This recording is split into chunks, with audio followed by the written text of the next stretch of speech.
Hey everybody, and welcome back to another episode of the Indy Investor Pod. We are Indy investors talking Indy investing. It's what we like to do. It's what we do every day. We cannot get enough of it, so we decided to come out with a podcast to talk about everything Indianapolis and everything it has to offer. It is an amazing city. If you are investing here in the city, this is the podcast for you.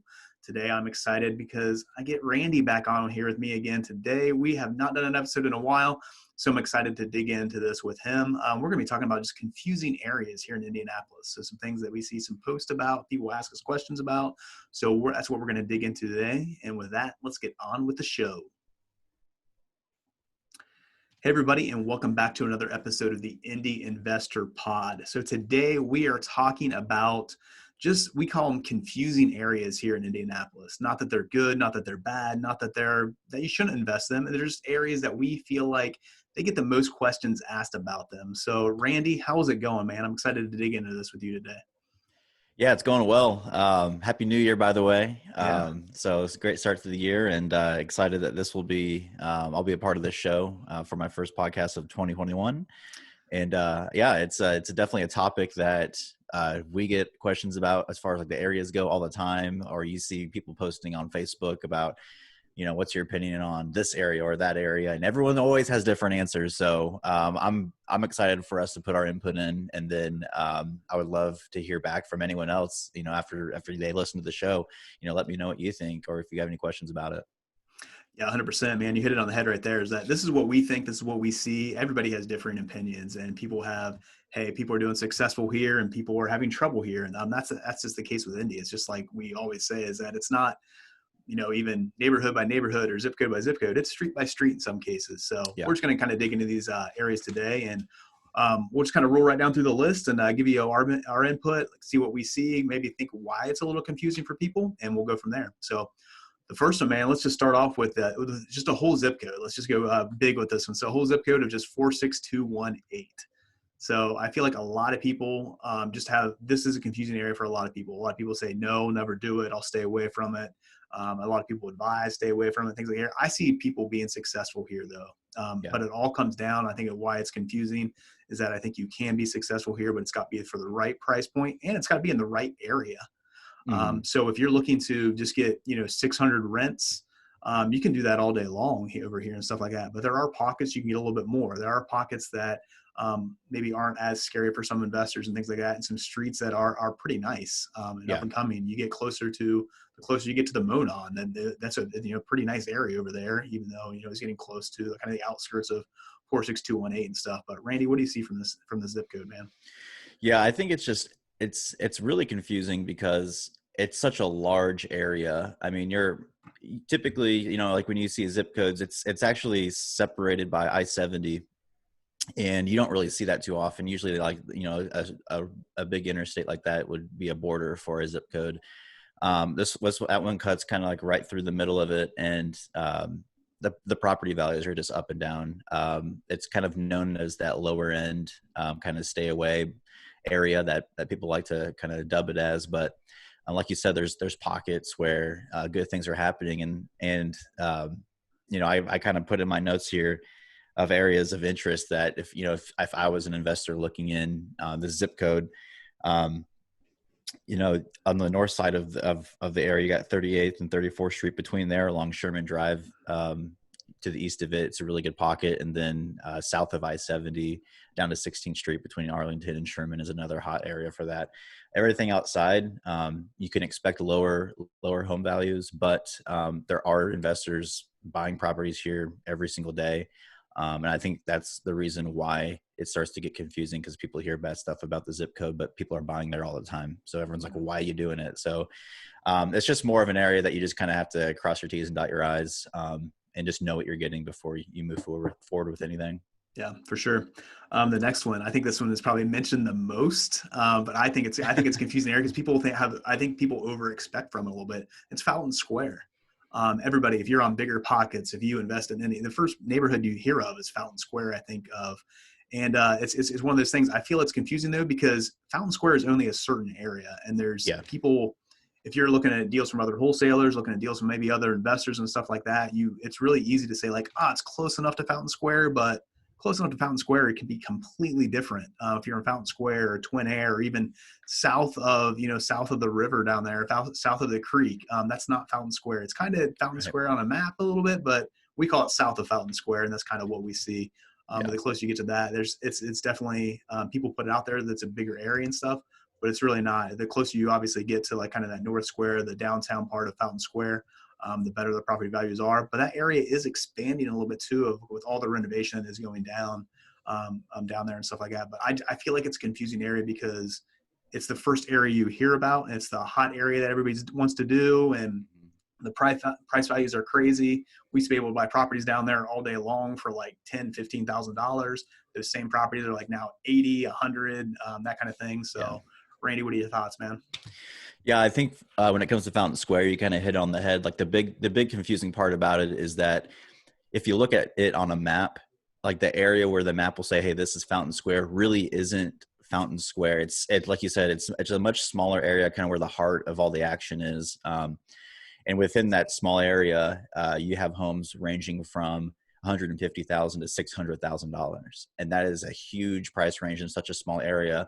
That's why it's hard for as for people who aren't familiar with Indianapolis or getting here for the first time. They hear everything about Fountain Square. They want to get into that hot area, but they don't know how to comp stuff because there's so many new builds versus homes that were just renovated that were built in 1900. So you just got to really be careful at looking at, your comps, making sure everything is the same. If you're going to develop a new house, then yeah, there's comps there. But if you're not going to develop, don't use those new developments as comps. And then as far as like the boundaries, if you go south of the river, just be aware that that's not really Fountain Square. So don't let someone tell you that. Yeah. So next on the list, we have Eagledale down. So Eagledale, nice area, great rental area. You can flip some properties there as well. If it's just like if you want to flip and just and sell to just a basic family and stuff like that, you do some owner financing over there and stuff like that. But I kind of put it on the confusing list just because for me, I think people push it a little bit too much. I think they kind of say, hey, I think you can get I think the ARVs, they kind of push the ARVs a little bit, but I still look at that area from everything I've seen with it as like, I love to buy in that area for like $50,000 to $60,000, maybe put a little bit of rehab into it around there. I'm not going to buy $90,000 property and still have to put some work in Eagle Dale. That's not what I'm going to do. But I think Yeah. people are thinking you can, and people are kind of pushing that. So that's why I kind of put it on the confusing list. Randy, what do you think, man? Yeah, no, I definitely agree with that.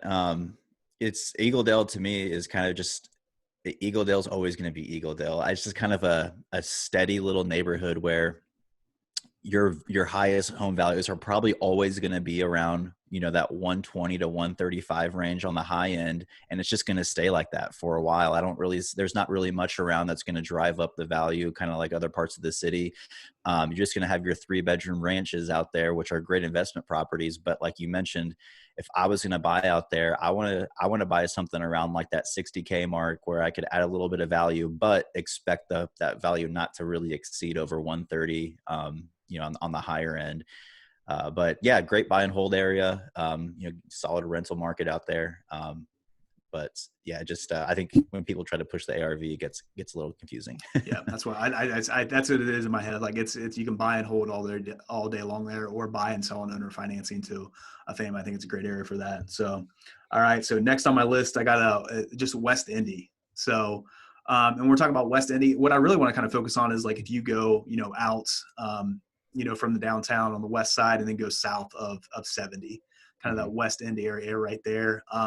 It's always, I put this on the confusing list because there's always so much talk about the development of, hey, what's going to go in the old, stamping plant, what's going to go in that new, it's not Top Golf, but the other, whatever the other version is, it's going Yeah. to go in down there. So there's always talk about a lot of developments and things coming on down there. And I like that area a lot. I see a lot of potential down there, stuff like that. I put on the confusing list because it's not there yet. And there's always been, it's kind of been like that, hey, it's going to come, it's going to happen. But I feel like it's been like that way for, a year and a half and stuff. But in saying that, I still think, hey, it's going to happen. It's quite, I kind of like it, but that's why I put it Mhm. on the confusing list. Randy, what do you think, man? Yeah, I mean that's another one that it's a large area by like definition of West Indy, but the, more than half of it is probably industrial. Yeah. or just dead space. And that's why, when someone's trying to invest out there, they're going to look at a property and try to look at recently sold houses around that area. And really there's probably more factories and commercial, businesses like that than there are residential houses. So there's not a lot of recently sold activities or recently active or a lot of activity like that to pull strong comps from. A little note I put is that right now, from what I've been seeing, kind of you start if you're in that Rhodius Park area and kind of go out, your values kind of decrease the further out from that you go. So it's like that Rhodius Park is kind of like the heart of West Indy, and then from like stretching out, going west, it kind of fizzles off. So Yeah, and definitely look at kind of where the position is. That's a huge zip code. So you look at the 46221, that like actually extends down past 465 on the that's a south weird side. So like shape. it's a weird shaped zip code. So definitely check out. Don't just look at the 46221. All right, West Indy. That's a cool. Like it can be, but definitely look at where it is. So pay attention to that. So the next one on my list is, I think this was Randy, like right away. You're like, hey, this is one of my top confusing areas, but out around like 465 and Post Road. So kind of Yeah. just that area out there on the east side. So what some people push is like, hey, this is Lawrence. It's not. It's not Lawrence. It's a different school district and stuff like that. Definitely look at what school district I think you're in. You can see the property or the property market value kind of change within that and stuff. But Randy, what do you think about this area out there? And what advice do you have for people that are kind of looking in that area? Yeah. So the reason why I wanted to bring this one up is because you hear everyone saying, if you're outside the loop, then you're probably okay. Where this is like a little sliver in Indy that it's not really the case. So between 465 and Post, if you just kind of go up that east side of that of 465 there in that gap, you'll first of all, if you're in Indy, if you go drive it, you'll know what I'm talking about. But anyone that's not familiar, the home values are just 20,000 up to 120,000. And I see more of the confusion that just is right north of 70, between 70 and like 38th Street. That's the hardest part. And that's really like kind of like a no-fly zone for most investors. Under 70 is kind of a little bit more stable, but that little gap between 465 and Post is definitely one that if you're going to buy there, at least yourself should drive it, or have someone very close that you rely on drive it and get their opinion on that area. Yeah. So, all right. So, and what we're doing today, we're talking about just the top 10 confusing like areas of what we feel like is confusing, where we get the most questions asked about, or what people kind of question, just kind of put out there like, hey, what's going on here? So that's what we're talking about today. We love to hear your feedback. Love to hear your comments or basically just your experience in these areas as well. Next one on the list is something I put on there is Tarkington. So you always hear about the Butler Tarkington area. I want to kind of focus about the south part of that, around Tarkington Park, just north of 38th Street. I like this area, and I always hear people bashing this a little bit and kind of hey, be careful there, don't invest there, or make sure it's got to be super low if you buy it. I like this area. I think there's some big houses, there's some cool houses, there's some cool stuff going around in Tarkington Park now too, where some vendors are doing like little pop-ups for ice cream stands and stuff like that, which is pretty neat. But I think kind of same thing when the red line came in here, I think it kind of just helped this area out a little bit more. Like same thing it did with Crown Hill and stuff like that. So Tarkington, I think, is a great area. As the Butler kind of brand is expanding a little bit, I think kind of this area is doing a little bit better too. So I like this area. Randy, what do you think? Yeah, I think that area around Tarkington Park is its own little neighborhood within Butler Tarkington as a whole. It's not the same as the houses and streets around the university, but it is an area that is steadily growing. I see people going in and renovating homes more often now. I think the confusion just always came from having it be right across the street from Crown Hill, and they're kind of associating everything south of like 40th as the same as Crown Hill. But it's another one. If you go just take a look around, you'll see more not development, but just renovated homes and people buying up properties and fixing them up, and it is driving the home values up to a very solid like 175 180. So Yeah, and realistically, we probably could have done a whole confusing area. We could probably do a whole episode on just the 38th Street and just the oh confusion yeah, that you goes just from one go side down to the that whole other. street. But yeah, but it's different. It's different today than what it was, a year ago, 2 years ago, definitely, and stuff. So, all right. So next one on the list, we said the West Side Gardens. So just over on the west side, you have like Fleming Gardens and just stuff like that. That it's just like people are kind of like, what is this area? What's going on here? But these are areas that I think you can do pretty well in. I always say like, hey, if you can stay kind of in these areas, you can do fairly well. I think the closer you get to Mars Hill, the kind of the more up in the air it gets a little bit. But I like some of Yeah. these areas over there. Randy, how about you? Yeah, that area to me is always just going to be a buy and hold market. I think a lot of people pick up some properties there, and they'll kind of throw them out there as like a flip or a burr. And I just think everything that's going around in both those like Drexel Gardens, Fleming Gardens, it's all just going to be a buy and hold market. Right now, I don't see it really changing. Yeah, I will say too, this is an area, honestly, I don't drive as much. I don't know about this area as much myself personally. Like kind of, I know it like the numbers and I know like that. So I'd say too, if you don't know this area and you come to Indy, you want to drive around sometime and check out this area, let me know. I'll be more than happy to drive you around and check us out because I need to more.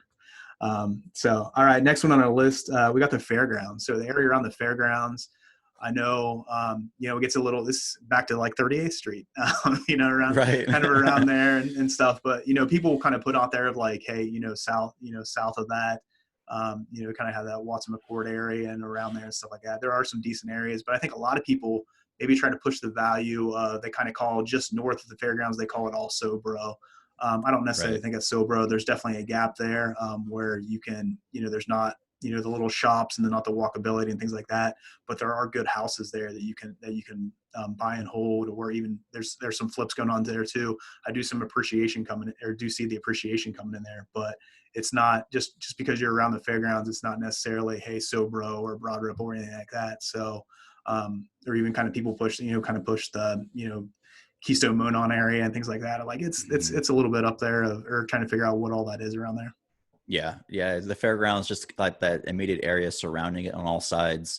It's kind of like the barrier from, hey, this is kind of sketchy, to crossing it and saying, oh wow, it's like a whole new neighborhood. Even though all the neighborhoods around it have the same name, and that's what I think gets confusing for all these areas that we're talking about. People go off the name, like, oh, I got a property in Meridian Kessler.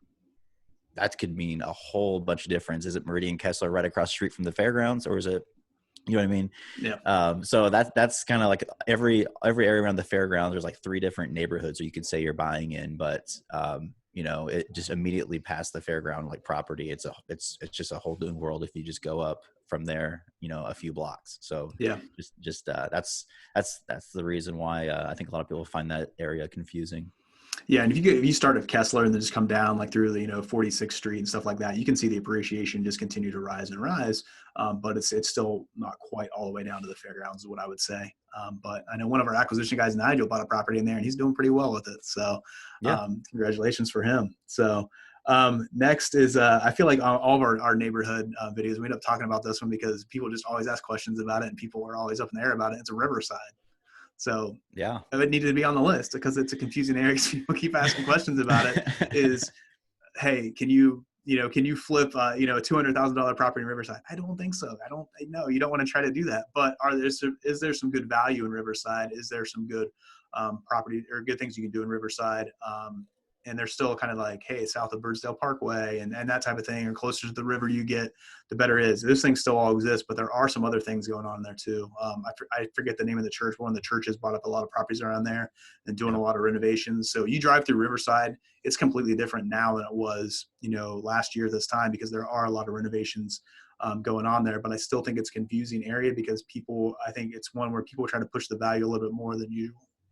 Yeah. Yeah. And I think, Riverside's an area where, like a lot of neighborhoods kind of on the northwest side of Indy, like when you go east to west, it usually kind of, I don't want to say it gets worse, but their home values usually go down, where Riverside's kind of, hey, if you work west to east, that's the way it works there. So, you start all the way on the west end of Riverside, and kind of the more you go towards Martin Luther King, the more homes look kind of, you'll find more vacant homes and rundown homes that, people need to buy and fix up versus, towards Riverside Drive. Yeah, I would say too, I'll kind of challenge people when they come to town is drive this area. If you're kind of looking for Absolutely. that, if you're okay with like C-type neighborhoods or, around there, I drive this because a lot of people last year, I think I drove 3 investors around this particular area and all 3 of them were like, oh, this isn't as bad as what I was told. Mhm. or this doesn't seem as bad as what I thought. Those types of things. And that's what, when you come to Indy, you know, you're going to hear about the Fountain Square and the Bates Hendricks and all that stuff, but drive around the other parts too. And this is one that kind of stands out to me, of like knowing like what's going on there, and then the Highland vicinity and Crown Hill and up into Butler Target, those areas, like drive them around and check them out, because people always say like, oh, this is different than what I thought.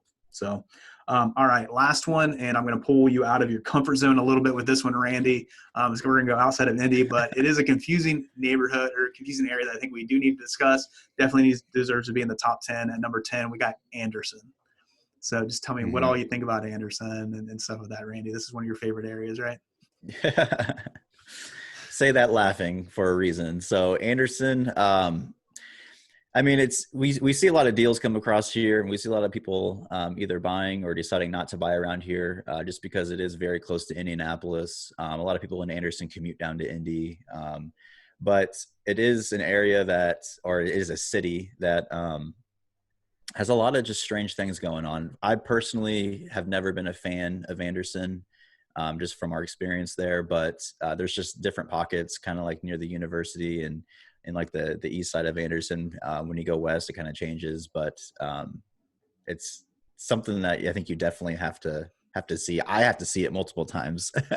I've been to Anderson multiple times, and I still need to go back and kind of figure out like how to navigate through that city. Yeah, the value has to be right for what you're picking up there and stuff like that. I will say, like as I've seen, like over the last couple of years, as Fortville, McCordsville, and then on up into Pendleton, as that has developed. Pendleton is one of my favorite cities here in Indianapolis. Now, I love that area.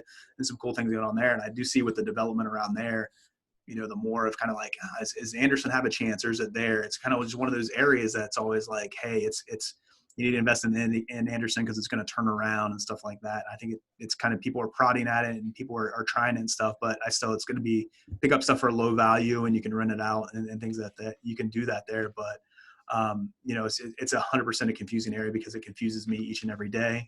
Once a year, I'm like, hey, let's try Anderson, let's do this, and I'm like, oh no, let's not, nope, hold off. So that's where I am with it and where we are with it. But I do know people are turning some properties there and stuff. So I would love to hear if you are having success in Anderson. I would love to hear from you of what you're doing, what you're looking for, and stuff like that, because it's, like I said, it's still confusing to me. So I kind of put it on the list of like, hey, let me know how you're what's going on here. So, all right, Randy. So that's our list of top 10, just like confusing areas that we see in Indianapolis right now, that we've heard from, like just feedback questions and stuff. Anything else you want to add, or just to top off this episode? Yeah, I think in all these areas that we covered, I think I've probably talked to someone who's bought something in each of these places, and maybe I said, you know what, it just didn't turn out the way I expected.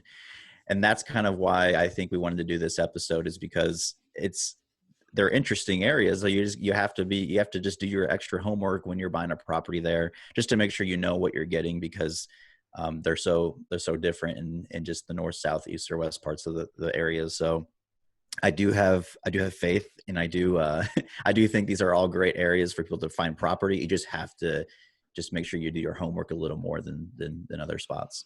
Yeah.